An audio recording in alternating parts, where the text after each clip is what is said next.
নমস্কার, আপনারা দেখছেন খবর বাংলা টিভি ইউটিউব চ্যানেল। জানাবো আজকের বাছাই করা কিছু গুরুত্বপূর্ণ খবর। প্রথমে জেনে নিন শিরোনাম, তারপরে জানাবো বিস্তারিত খবর।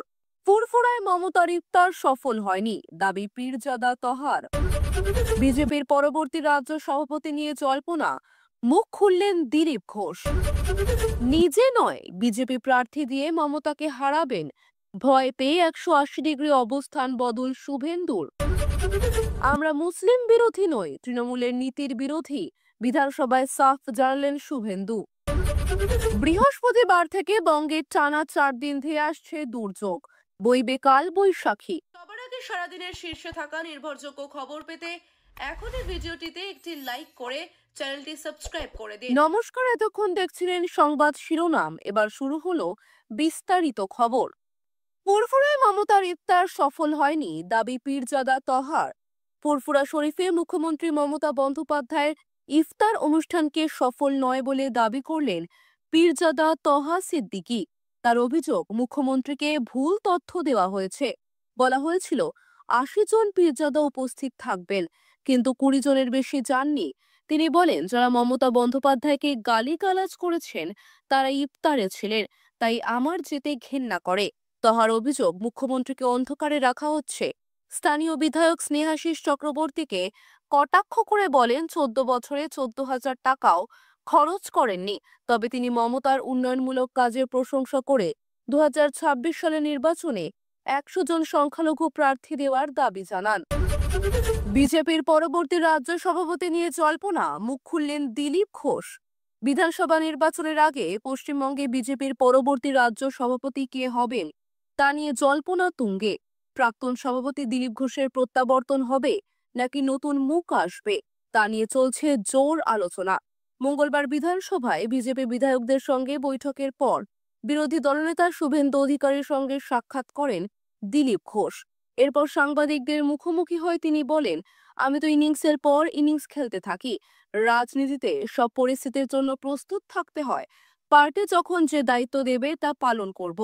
রাজ্য সভাপতি নির্বাচনে অভিজ্ঞতা নাকি নতুন মুখ, এই প্রশ্নে দিলীপ ঘোষ বলেন, নতুন মুখ আনা হবে কিনা জানি না, তবে অভিজ্ঞতার ভিত্তিতেই সিদ্ধান্ত হবে। শীঘ্রই সব জানতে পারবেন।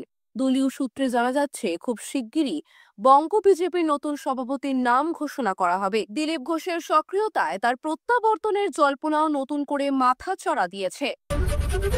নিজে নয়, বিজেপি প্রার্থী দিয়ে মমতাকে হারাবেন, ভয় পেয়ে 180 ডিগ্রি অবস্থান বদল শুভেন্দুর। দিন কয়েক আগেই মুখ্যমন্ত্রী মমতা বন্দ্যোপাধ্যায়কে ভবানীপুরে হারানোর চ্যালেঞ্জ দিয়েছিলেন বিরোধী দলনেতা শুভেন্দু অধিকারী। তবে মঙ্গলবার নিজের অবস্থান বদলে জানিয়ে দিলেন, ভবানীপুরে তিনি নন, বিজেপির প্রার্থী লড়বেন। শুভেন্দুর আগের মন্তব্য ঘিরে রাজনৈতিক মহলে জল্পনা তৈরি হয়েছিল। 2026 সালের বিধানসভা নির্বাচনে তিনি মমতার বিরুদ্ধে প্রতিদ্বন্দ্বিতা করবেন। বিজেপির রাজ্য সভাপতি সুকান্ত মজুমদারও জানিয়েছিলেন, শুভেন্দু যদি ভবানীপুরে লড়তে চান দল স্বাগত জানাবে। কিন্তু শুভেন্দু এদিন বলেন, বিজেপির প্রার্থী দিয়ে ওকে হারাবো। এখন কম্পার্টমেন্টাল আছেন, এরপর ডাবল কম্পার্টমেন্টাল হবেন।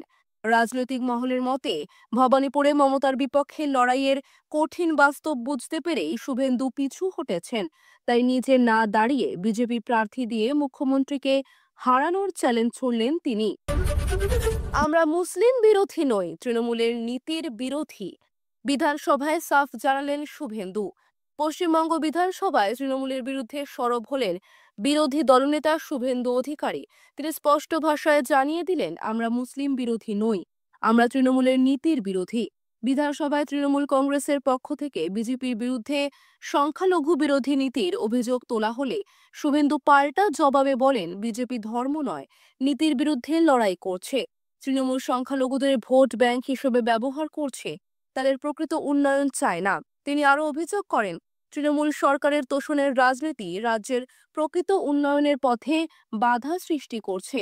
সংখ্যালঘুদের কল্যাণের নামে শুধুমাত্র ভোটের সমীকরণ হিসেবেই তাদের ব্যবহার করা হচ্ছে। শুভেন্দুর এই মন্তব্যে ঘিরে বিধানসভায় উত্তপ্ত পরিস্থিতির সৃষ্টি হয়। তবে বিরোধী দলনেতার বক্তব্যে বিজেপির অবস্থান আরও স্পষ্ট হয়ে গেল বলেই মনে করছে রাজনৈতিক মহল। বৃহস্পতিবার থেকে বঙ্গে টানা 4 দিন ধেয়ে আসছে দুর্যোগ, বইবে কাল বৈশাখী। আগামী বৃহস্পতিবার 20 মার্চ থেকে দক্ষিণবঙ্গে টানা 4 দিন ধরে দুর্যোগপূর্ণ আবহাওয়ার পূর্বাভাস দেওয়া হয়েছে।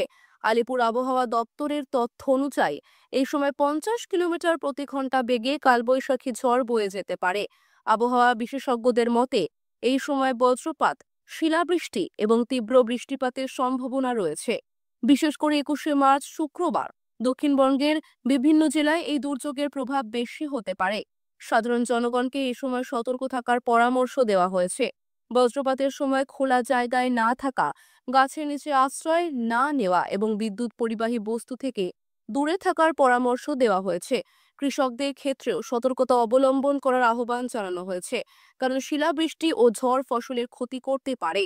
সংশ্লিষ্ট কর্তৃপক্ষ পরিস্থিতি পর্যবেক্ষণ করছে এবং প্রয়োজনীয় ব্যবস্থা গ্রহণের জন্য প্রস্তুত রয়েছে। সর্বশেষ আবহাওয়ার আপডেটের জন্য স্থানীয় সংবাদ মাধ্যম ও আবহাওয়া দপ্তরের নির্দেশনা অনুসরণ করার অনুরোধ জানানো হয়েছে।